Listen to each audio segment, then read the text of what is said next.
Sziasztok! Az a megtiszteltetés ért, hogy itt a Brain Baron beszélgethetek Ali Fenwick-kel, úgyhogy fel is teszem neki a kérdéseimet. Why do we repeatedly choose the wrong patterns in our lives, like a toxic workplace or a relationship that doesn't work for us? Oh, look, great question. I mean, not just only in the workplace, but with relationships and partners, we do exactly the same thing, you know.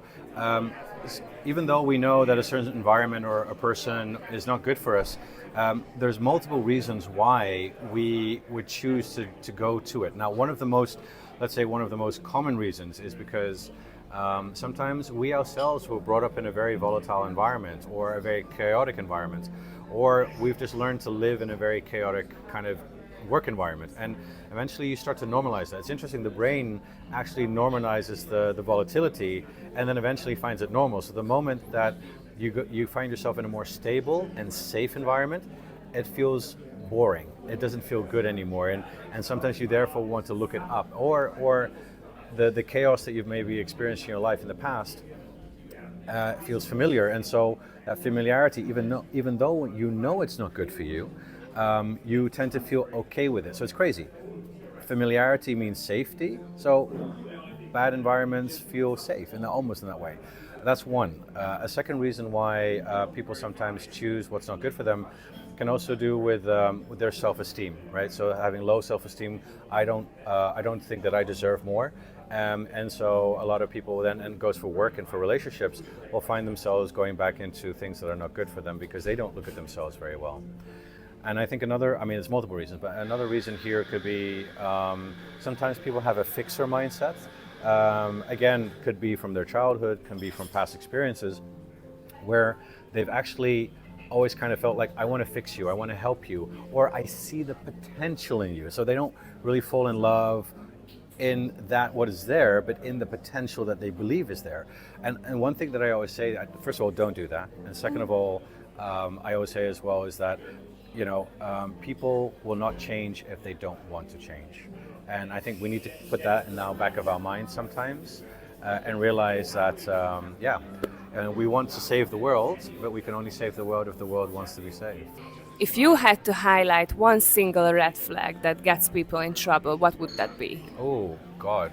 Now I have to go through all my red flags. Well, I would say, okay, so let's choose one that is probably a big one across all domains of relationship. Again, work, you know, love, family, friends, etc.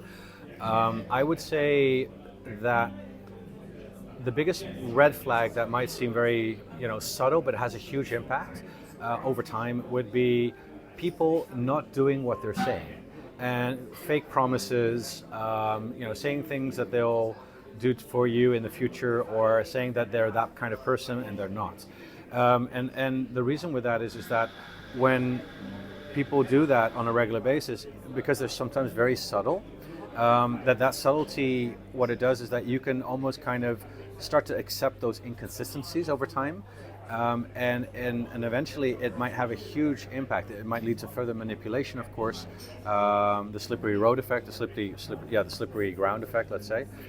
You start little and then it gets more and more and more, but it can also have it on your mental health over time as well. So though that's common across all domains of relationships, but we often don't think about that. But if we don't address the inconsistency, then that can have more effects later in that relationship. And so I think to address that red flag is make sure that people live up to what they say, or be more engaged with people that actually, when they say they're going to do it or they act that way, that the behaviors are consistent with what they say.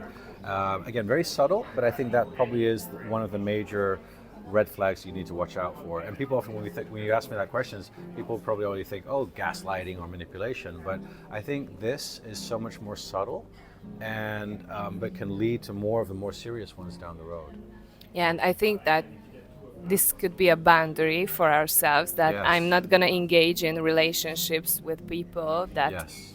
aren't doing what they say they're they do. saying. Yeah. 100%. Yeah. And that's such an easy takeaway, right?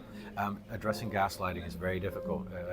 Addressing narcissism or psychopathy, for example, if you don't want to address, you want to stay far away from it.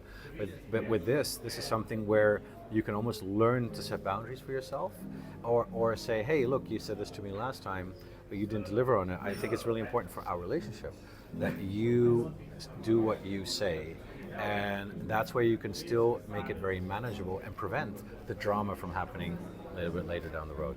Yes. Yeah. How can we recognize if our decisions aren't based on rational arguments but on psychological patterns? Oh my goodness! I mean, there's a whole field of research on the factors that influence our decision making, and especially decision making under uncertainty. Now, for the last 100 years, neoclassical economics has stated that if we could model human behavior into a simplistic model, they came up with something called the economical man model. So basically, they had to have certain assumptions about humans, which one, we're completely rational. Not true.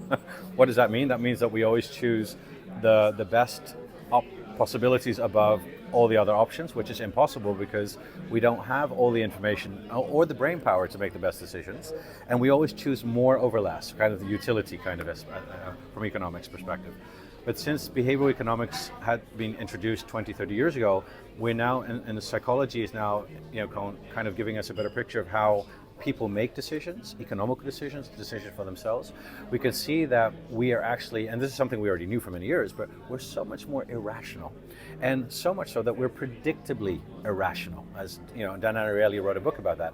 And in this field of behavioral economics, we now know that there are social factors, cognitive factors, emotional factors, environmental factors, all of those that are influencing our decision making. When even now in this interview, what we're conscious of is only 20%, but 80% that's influencing our judgments, our decision making, etc., happens at the unconscious level.